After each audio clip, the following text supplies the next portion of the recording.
안녕하세요. 달빛 문라이트입니다. 오늘은 제가 최근에 읽었던 책을 리뷰해 보려고 이렇게 카메라를 켰는데요.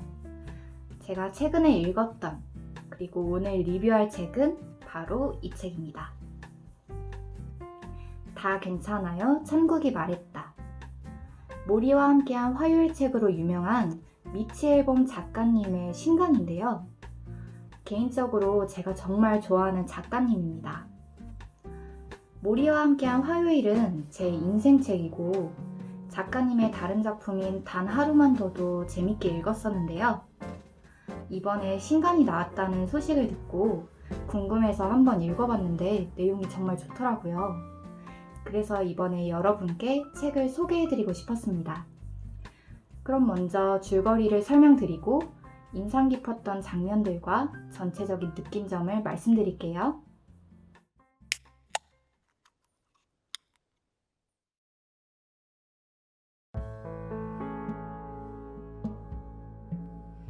어린 시절부터 힘든 세월을 살아온 주인공 애니. 어린 시절 놀이공원에서 큰 사고를 당하고 손 접합 수술을 받은 후부터 그녀의 인생이 꼬이기 시작합니다.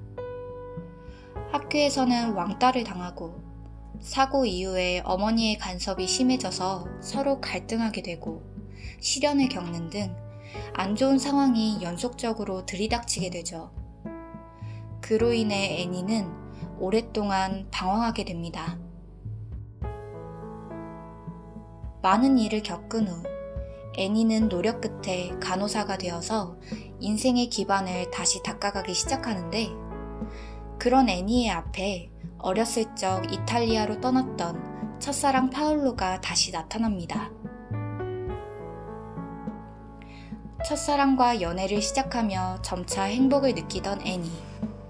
결국 그들은 결혼식을 올리게 됩니다.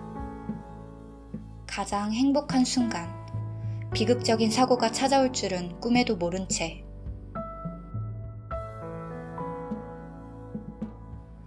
결혼식 다음 날, 결혼식 날 밤이 떠나가는 게 아쉬웠던 애니는 파울로에게 열기구를 타자고 제안합니다. 충동적으로 해돋이 비행을 예약한 신혼부부. 그러나 그날 그들이 몰랐던 사실들이 있었습니다. 열기구에 같이 탑승한 조종사는 아직 신참 조종사라 능력을 증명하고 싶어 한다는 것. 기상 상태가 완벽하지 않은데도 둘을 열기구에 태우기로 했다는 것. 결국 그들은 사고를 면치 못했습니다. 열기구 추락 사고로 구급차를 타고 병원에 옮겨진 애니와 파울로. 특히 파울로는 목숨이 위태로운 상황이었습니다. 폐 손상이 심각해서 목숨을 부지하려면 새 폐가 필요한 상황이었죠.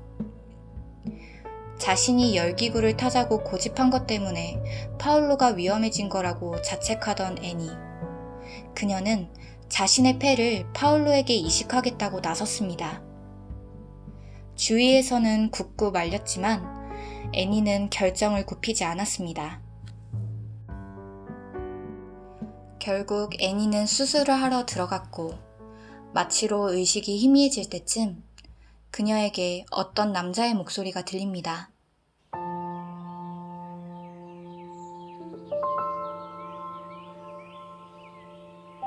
그리고 애니가 다시 눈을 떴을 때 맞이한 곳은 병원이 아닌 천국이었습니다.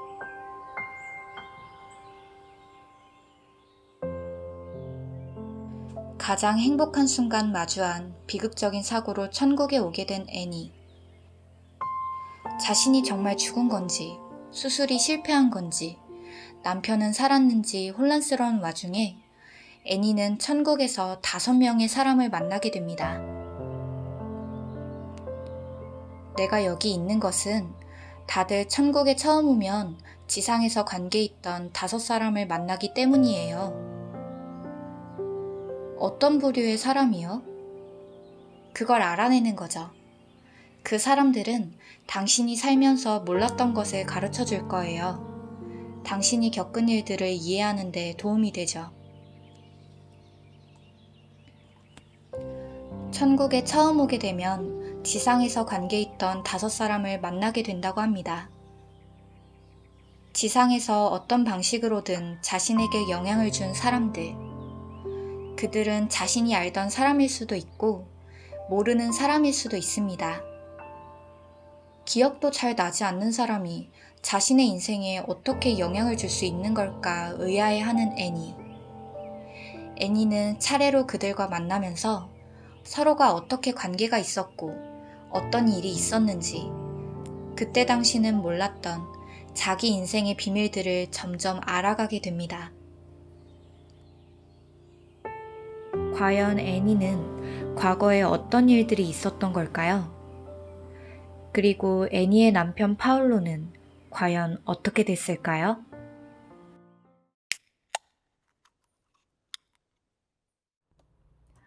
가장 행복한 순간 갑작스럽게 맞이한 죽음.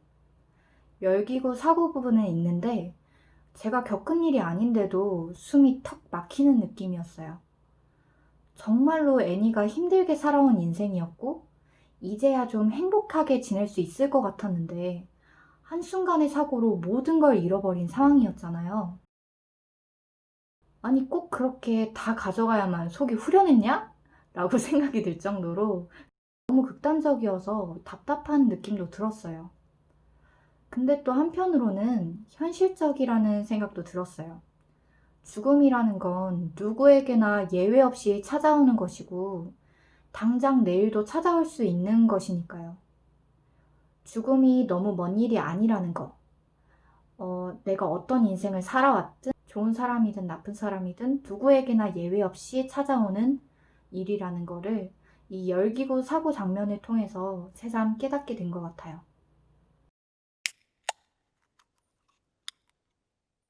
애니가 천국에서 만난 사람들은 단순히 가족이나 친구 같은 가까운 사람만 있지는 않았습니다. 오히려 기억도 잘 나지 않고 뜬금없다고 느껴지는 사람도 있었어요. 그런데 알고 보니 자신과 밀접한 관련이 있는 사람이었죠. 애니가 천국에서 만나는 사람들을 보면서 어쩌면 나와 전혀 관련이 없을 것 같은 사람이 내 인생에 결정적인 영향을 줄 수도 있겠구나 하는 생각이 들었어요. 또 만약에 내가 천국에서 5명의 사람을 만나게 된다면 나는 누구를 만나게 될까 하면서 과거에 만났던 사람들을 쭉 생각해 보는 계기가 되기도 했어요. 저는 예상 가는 사람이 2명 있는데요. 나머지 3명은 앞으로 살면서 만나게 되겠죠.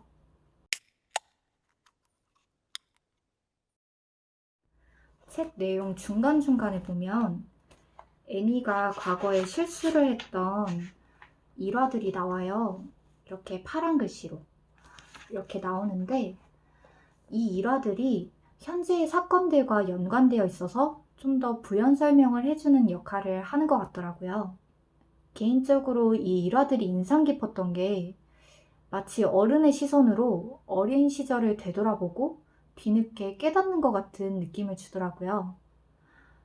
우리가 어린 시절을 되돌아보면 재미있는 추억들도 있지만 실수했거나 잘못했다고 생각이 드는 사건들도 있잖아요. 지금 생각하면 참 어리석어 보이지만 그때 당시에 나에게는 그렇게밖에 할 수 없었던 것들. 그때 당시는 몰랐던, 미처 캐치하지 못했던 것들이 보이는 것 같아서 굉장히 인상 깊었어요.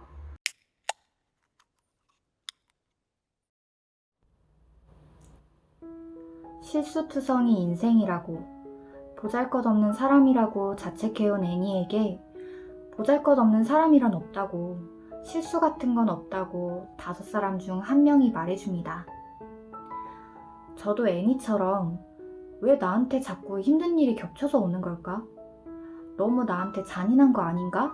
하면서 원망했던 적도 있었고 잘못된 행동을 해서 후회하고 자책했던 적도 있었어요.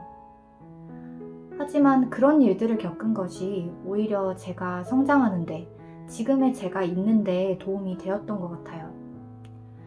후회를 통해서 같은 잘못을 하지 않도록 노력하게 되었고 힘든 일들을 견뎌낸 후에는 저와 비슷한 일을 겪은 친구들의 감정을 이해하고 속 깊은 얘기를 할 수 있게 되었죠. 좋았던 일이든 괴로웠던 일이든 삶에서 겪는 모든 일들은 의미 없이 지나가지 않는다는 것. 어떤 식으로든 자신에게 영향을 주고 그로 인해 겪는 변화가 새로운 변화를 만들어낸다는 것을 이 책을 통해서 깨닫게 되었던 것 같습니다. 그리고 이건 여담인데요. 제가 이 책을 읽으면서 계속 생각이 났던 말이 있어요. 어떻게 죽어야 좋을지 배우게. 그러면 어떻게 살아야 할지도 배우게 되니까. 이건 모리와 함께한 화요일에서 모리 교수님이 하셨던 말씀이에요. 이 책의 주인공 애니가 천국에서 5명의 사람들을 만나면서 지나온 인생들을 되돌아보고 자기 삶의 의미를 깨달았던 것처럼 이 이야기를 통해 죽음을 제대로 마주하고 독자로 하여금 지금까지의 삶을 되돌아보면서 앞으로 어떻게 살아야 할지도 배울 수 있도록 해주는 것 같았어요. 제 개인적인 추측이지만 미치엘봄 작가님의 책들이 유독 삶과 죽음의 경계에 서 있는 이야기가 많은 데에는 어쩌면 모리 교수님의 영향이 컸을 것 같다는 생각이 듭니다. 네, 이렇게 다 괜찮아요. 천국이 말했다 책을 리뷰해 보았는데요. 인생이 실수투성이라고 느껴지는 사람들에게 따뜻한 위로를 건네주는 책인 것 같습니다. 한 번쯤 읽어보시면 좋을 것 같아요. 그럼 저는 다음에 새로운 책으로 다시 찾아뵐게요. 영상 시청해주시는 모든 분들께 항상 감사드립니다.